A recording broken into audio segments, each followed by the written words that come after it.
Well, Jules, podcast number 6. Would you believe it? Would you believe it? With all the technical problems we've had. But we're here and we look back to, well, magnificent Mugello, But magnificent Marc Marquez. Well, what will the glitz and glamour and glory bring to MotoGP with Liberty as a takeover of the series finally approved by the European Commission? That is going to be very interesting yes, indeed. Congratulations, Bradley Ray. What a superb Snetterton British Superbike weekend he had. And then the Cathedral, Assen this weekend. Who's going to be christened a legend in the Cathedral this weekend? Well, we well, hope to help you with that. Right, we'll start with Mugello. yep. 93 dominated and 93 scored his 93rd Grand Prix victory. End of story, full stop. Thank you, good night. There's the newspaper man writing the headline. Perfect. Yeah, and he, by the end of the full Grand Prix race, he was doing what he wanted, wasn't he? How he wanted. Yeah, Followed absolutely. his brother for a Running bit. from the front, Yeah, yeah. followed his brother for a bit till he was comfortable with the tyres and went. And Benyaya, I mean, awful weekend. Awful. Oh, And I yeah, must say, I admired the stoicism with which he took it on the chin. yeah. You know, not that he had much of an option, I suppose, but he still managed to maintain his dignity. And horror of horror, Assen next week, where he's won the last 3. I don't think it's going to count for anything, do you, for what we saw at Not Mugello? a thing, unless we I get wondered what you were going to say there. not a thing. But No. you know, if ever there was a destruction of a teammate, it's Marquez this year on Bagnaia.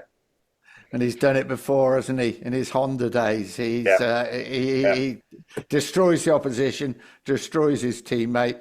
I'm going to say destroys the championship. He destroys the championship of anybody else thinking they're going to have the slightest chance of winning it. But it's a wonderful weekend, wasn't it, at Mugello? Oh, yeah. Record crowd for the Italian Grand Prix. They weren't let down, were they? They were not. All 3 races were highly entertaining. The first third of Moto Grand Prix was Oh, eye-watering. coming over the top there, down Oh, towards Santa, what was it? 366 kilometers an hour in real money. That's about 225, yeah, 226 yeah, it's over well over miles. 220.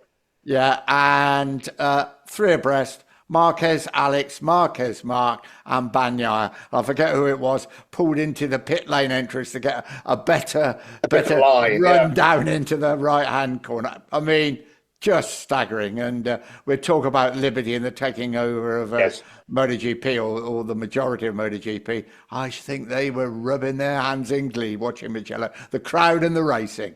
absolutely. I mean, and in Marc Marquez, they now have a genuine world status sports star. Yes. Probably the best comeback story in motorsport.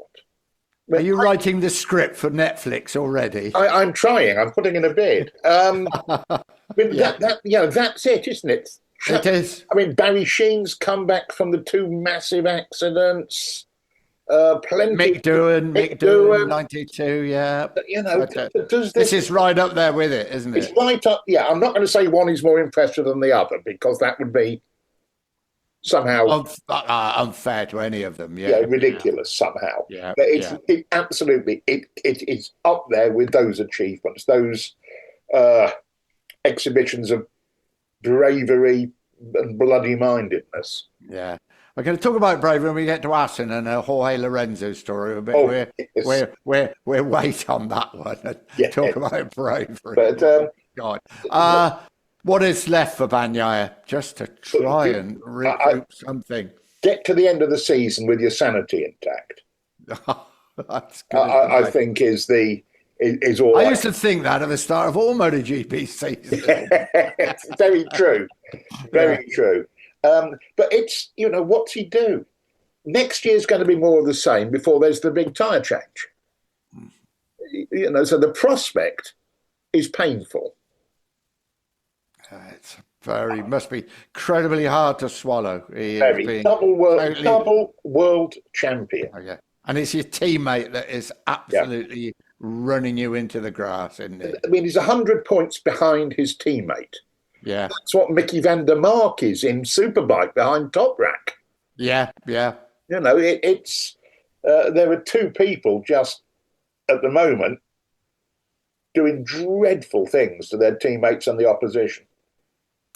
As I say, Liberty, who takeover of MotoGP and World Superbikes, has been approved by the European Commission last week. So what are they going to bring and what have we got to be a little bit wary of? Good question. I mean, we look at what they've done for Formula One, which is a remarkable expansion of the audience. Back to getting some young, there was F1 before Liberty was people our age. Yes. The Netflix, the brilliantly produced Netflix series, Drive to Survive, turned that round. Also, they go full Claude Michy with their events. Claude Michy is the promoter at Le Mans, possibly the best thought out event for spectators on the calendar. You are entertained from Thursday to Sunday. Don't get any sleep. Yeah, forget sleep. You'll be entertained, though. Very much so. Yeah. And Liberty appear to be seeing their events as as festivals. Yeah, yeah. Which the racing is it's Glastonbury. The racing is the pyramid stage, and there's other stuff going on all the time, all around. Well, you can say Moto 2 and Moto 3 are the different stages, and the pyramid stage is MotoGP. Yeah, and one thing we do know that Liberty will do is try and expand rapidly the appeal of Motor Grand Prix in the USA. Yeah, we've spoken about this at length, haven't we, from Kenny Roberts' days all the way through. And despite the incredible success of the American riders, it really hasn't, I wouldn't say it hasn't taken off, but it's a hardcore fan base, isn't it? It's never expanded beyond that. Hasn't got a chink into basketball, American football, even NASCAR has it. And that's what the aim must be, surely. You've got to think so. I mean, will we see a similar Netflix series? I mean, surely we will, I would imagine, because as much as I enjoy the Netflix series about Formula One, I'm biased. I think there's even better stories on the MotoGP banner. Yeah. One thing that a lot of critics noticed about the Drive to Survive was how it didn't just concentrate on the top two guys. Yeah. A lot of attention down midfield. Fighting to survive, weren't you? Driving to survive. Absolutely. Your whole employment, everything about your life. You're driving. Absolutely, Nick. And that would be a useful byproduct of whatever Liberty do. But I think you can see from F1 what they're going to attempt to do and probably achieve a lot of. It's World Superbike, I think, is the interesting question. Yes, that's going to be different, isn't it? There are going to be some wilder answers here. Because if I was Liberty management, I'd be looking at Superbike, Supersport, Superstock. What's the difference? They look the same. The lap times are within a couple of seconds. What are you doing? You're just serving up the same thing three times. So I'd be thinking, maybe not baggers like they have in AMA, which is basically racing Harley Davidsons. But I'd certainly be thinking naked bikes as one class. And maybe, there's some fairly radical, I would expect some pretty radical ideas in World Superbike. It's going to be an interesting time. One thing that won't happen, and I personally am glad about, they won't be racing on these Armco-lined street circuits that are so popular in Formula One at the moment. Understandably, makes a great festival, great spectacle, but motorcycles can't race on those circuits. No, there's dangerous. No, I think Liberty have already said, haven't they, or somebody has said that that's not an option for bikes.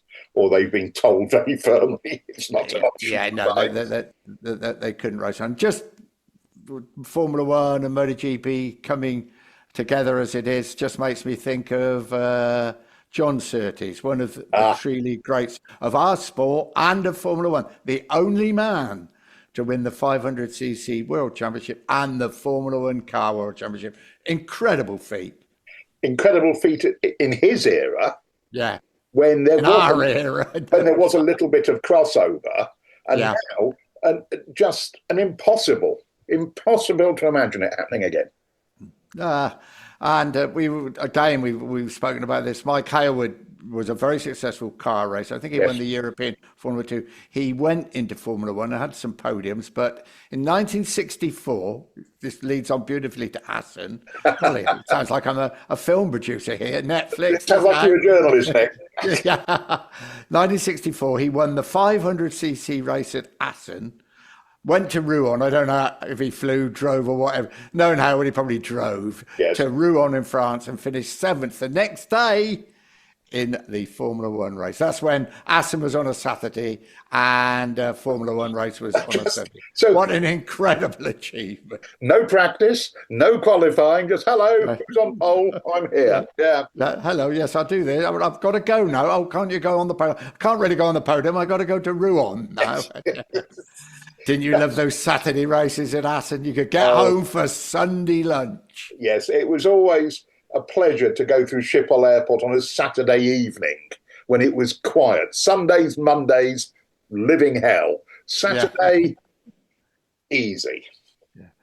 Barry Sheene always told me it was his favourite event of the year because he could be home. Stephanie could cook the Sunday roast, and I think he actually he spoke for a lot of us there. I know. We all knew we had the best job in the world, etc., etc. But once the event was over, there was always a strong desire to be at home. That's right. Raced down to the ferry in the old days. Race it was. I mean, completely against the law and everyone. Make sure you get the night ferry. You could still be back in England on Sunday morning. Yeah, into the Hook of Holland about 8 o'clock in the morning or something. That's right. Write your report overnight. Yep. So that was all done and dusted. Take the photographs to the office and still be home for Sunday lunch, but it's now on a Sunday. Yes, young viewers need to know this is before the invention of electronics. Yeah, very much so. Well, we come on to Assen, and this weekend it is the Cathedral. It is the only circuit remaining on the calendar that started in 1949. There's only COVID that has stopped it, and it's an amazing place, isn't it? Absolutely amazing. There's my little bit of Assen. That's right. Yes, some anniversary, wasn't it? They gave us a bit of the track. When they dug up, it was the idea of the old Assen press officer, no longer with us. Lovely man. Yeah. The Riders for Health had a few of them as well. And it is tarmac from the loop that was amputated.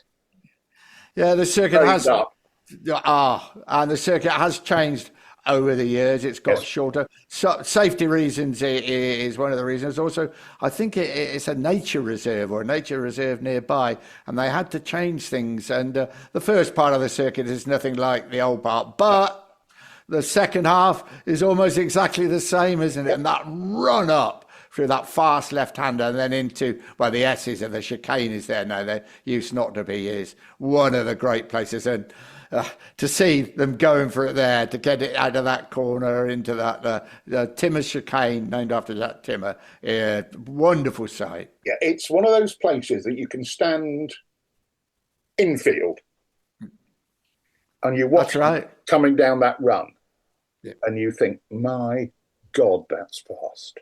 Yeah. There are a lot of circuits you go to where you don't get the impression.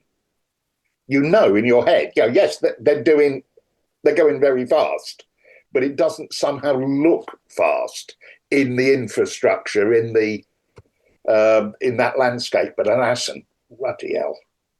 It's quick. It's quick. And as you say, normally chicanes are a dirty word, but for some clever Dutch reason, the Timmerloch chicane, whatever it's called, adds to the excitement rather than... Oh, don't know. Hasn't there been some battles in Well, there which we were going to talk about? But I think it's got your first ever Grand Prix abroad. it was my first ever Grand Prix abroad, 1980, Jack Middleburg. Oh, And on the rostrum, somebody called Rossi. really? Graziano. See, Yeah. And I think you made some friends with the Dutch fans, didn't you? Who were explaining to you that Jack Middleburg was on oh, that pole was, yes. position. Naturally, in 1980, there was a ferry strike, so I was late. And I'm sort of stopped for petrol in the dark on the Dutch motorway. First introduction to Dutch motorway refreshments items, unidentifiable to a Brit. And this Dutch biker walked over to tell me that a Dutchman was on pole, not Barry Sheene. I was seriously impressed by the fact he was wearing his old army boots, sprayed silver. Well, there you go. I think in some ways that sums Assen up. It was my first ever Grand Prix, 1973. We had a committee meeting in the public bar of the Bear and Ragged staff and decided we weren't going to the TT, which I think was the first time probably since 68. And instead, we were going to go to the Dutch TT because our hero, Jarno Saarinen, was racing. But tragically, of course, he was killed just before the Dutch TT Yes. at Monza. But we still decided to go. I hadn't been abroad much. Just an eye-opener. Going up on the T-Mill coach was an eye-opener. The Oh, windmill God, yeah. and the push bikes, and then when you got there, chips with mayonnaise on cold beer at 7 o'clock in the morning, we like that. And six races. You had 50s, 125s, 250, 350, 500s, and sidecar. Indeed. Yeah, it was amazing entertainment. One of the places where sidecars mattered, especially in the era of Egbert Stroyer. Oh my golly, yeah, the world Who, champion. of course, was racing Steve Webster and Rolf Beeland. Talk about a quality field. It was a quality field. And do you remember the BBC Grandstand programme? They used to start it with a picture of Steve Webster and Tony Hewitt, the passenger, racing across the grass when they got off the course and landing in one of those water dikes that are in the middle of the circuit. And they showed that for years, didn't they? That was a scary... Didn't Tony get a broken arm or something? He may have done, yeah. They got away lightly, given what the crash looked like. It did, but it was scary. I think the grass was wet, wasn't it? And once the grass was wet, you were in trouble. Another man who crashed on a wet Assen was Jorge Lorenzo, 2013.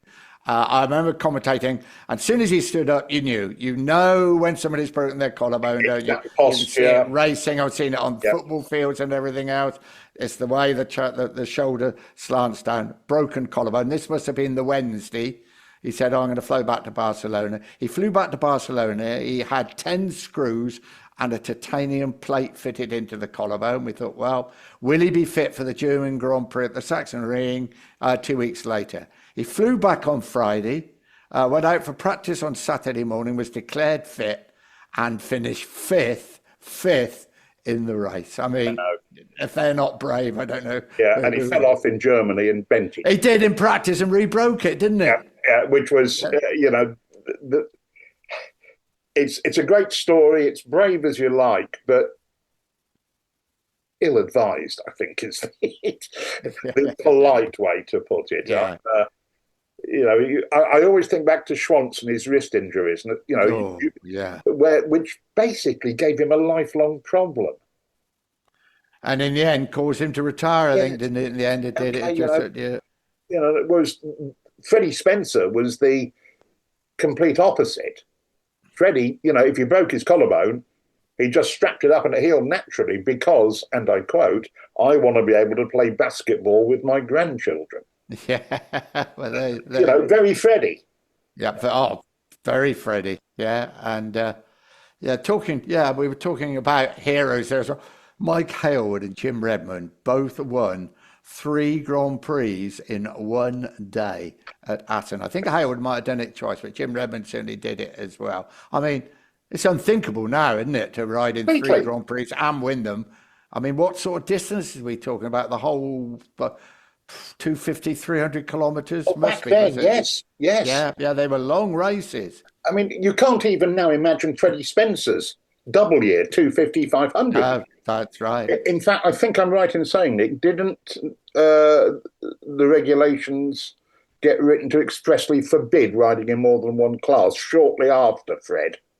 I think it was quite a bit after Freddie, but Yes. because there was talk of Marc Marquez trying it Yeah. when he was absolutely dominating the MotoGP championship on the Honda, and there was talk, and I think it was us journalists. I don't think it was probably Yes. coming from Honda or Yes. Mark, but that he would ride in Moto 2 and MotoGP, but it never happened. And I think it also showed what an incredible achievement that was from Freddie Spencer to do it, 1985. So it's not that long ago when he won the 250 and 500cc championship in Not the that long same ago, year.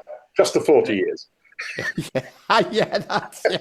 God, that makes me sound old. Yeah, I know. That is. Only 40 years ago. But Freddie never finished on the podium after that in another Grand Prix. And I think it absolutely, I know he had elbow injuries and stuff, but I think it just completely drained him of everything. I think you're absolutely right. It was every ounce of what he had in the petrol tank Yeah. was burnt that year. Very much so. 1974, a certain Kenny Roberts, who we were taking notice of, but we just thought he was quite an American with quite a strong opinion on everything on the earth. Rode in the 250cc race. It was his Grand Prix debut. He was on pole. He crashed in the race, but remounted to finish third. Little did we realise what was going to follow, did we? Indeed. And that's a great pub quiz question as well, that one, isn't it? That's a little known facts.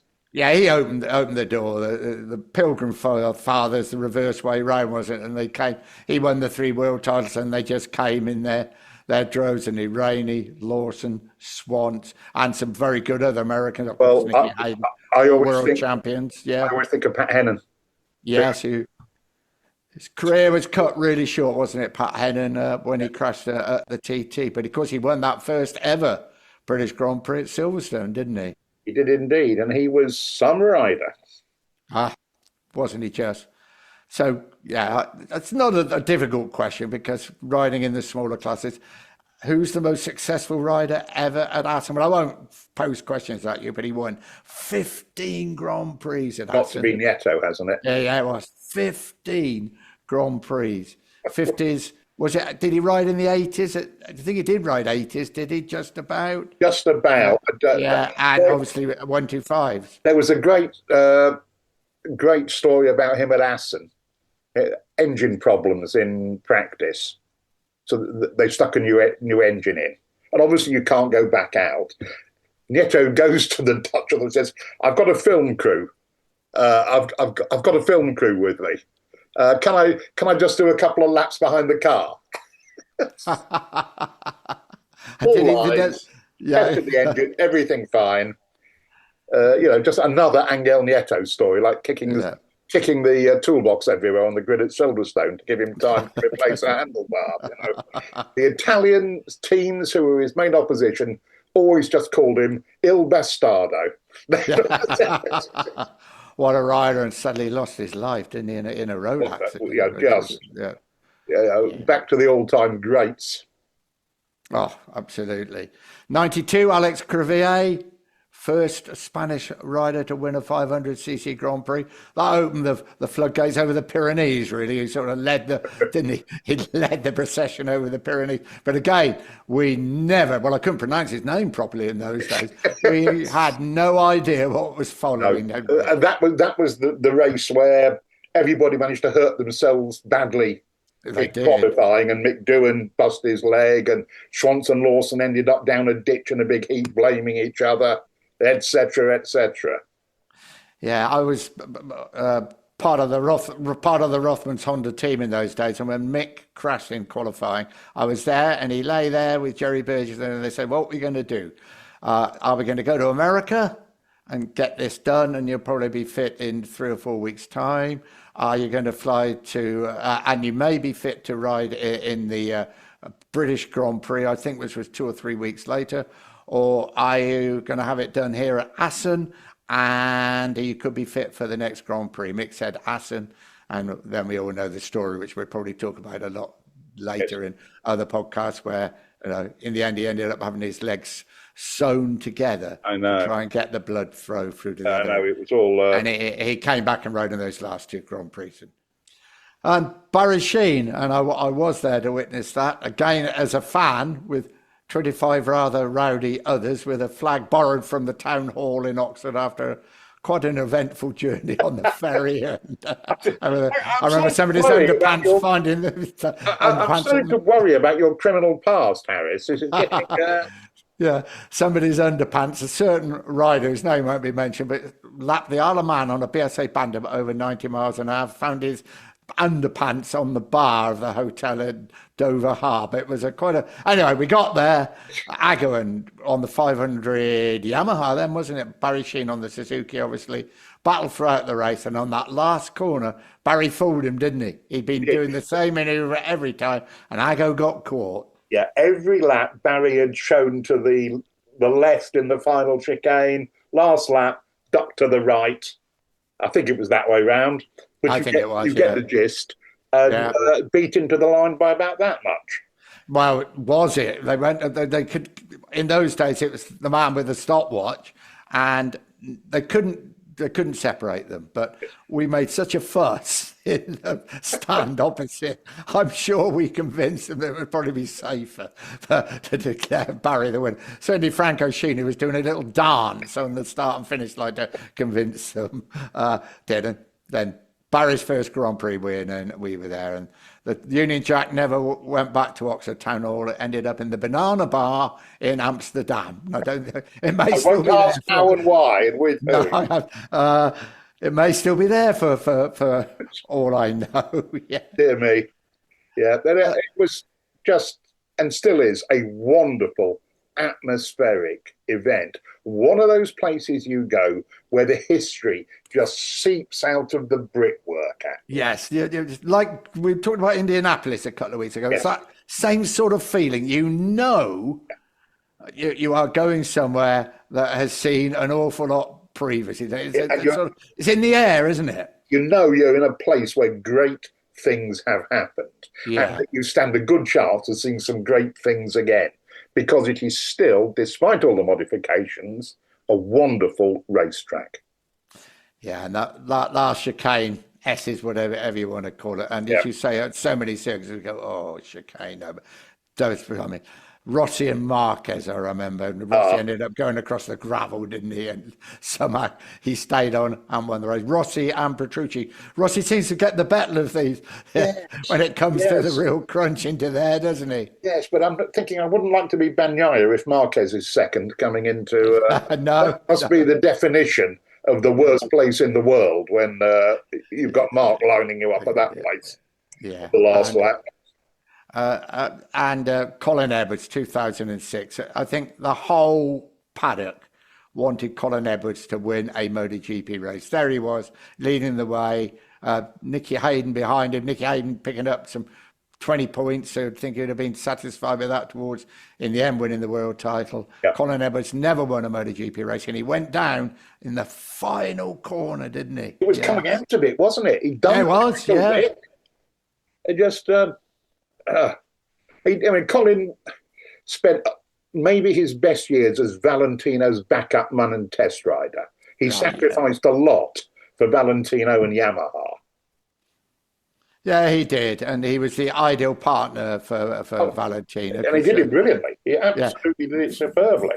Valentino loved his Texan style. Is that the best way to describe him? He was just such a character, such good fun. But no disrespect to Colin, when it really came to the crunch, he wasn't going to beat Valentino, was he? And that suited Valentino perfectly, didn't it? Yes, that is absolutely true. And Jack Miller winning in 2017, it was damp. It can be damp at Assen, and it it's flat there, and it's under the weather. You can see it coming. I remember once a whirlwind coming. I forget what year that was, and the paddock was warned to peg everything down. It was more tents and stuff in those days, and it just avoided Assen. But you could see houses with the tiles being blown off it, and you could see it coming across those flat lands towards the circuit. Yeah, the weather. But Jack Miller winning and celebrated in Jack Miller style, didn't he? Yeah, the old shoey. Was it Carver then in the boot? I think it probably was Carver. Yeah, I think that's what we had to call it. Nick, we're approaching the 2 minutes warning. All right, okay. 2.5 minute warning this week. I'm giving, and the Oxford Spas team manager is tapping me on the shoulder, saying, "Get out there, boy! Get out there! Get on the line! Get on the grid! Get on the grid!" Yeah, Assen.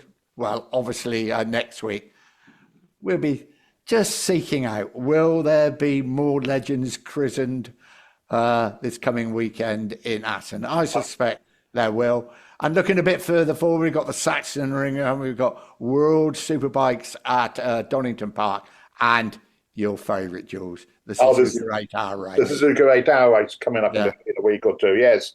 Which is, there's quite a few Grand Prix Jack Miller's racing for on the factory Yamaha. Thus fueling the speculation that he's heading for World Superbike next year, but I think that's a bit previous. It may be 2027 he's heading for World Superbike, but we shall see. There's going to be a lot to talk about, and I hope people, if you're enjoying this, enjoy. If you're not, tell us. And, we always thoroughly enjoy hearing where we've made silly mistakes and errors of factual history, got dates wrong or something. It's all good fun. Yeah, won't be the first time. We're pretty thick-skinned, but thanks very much for tuning in, and I hope you're looking forward as much to Assen as we are.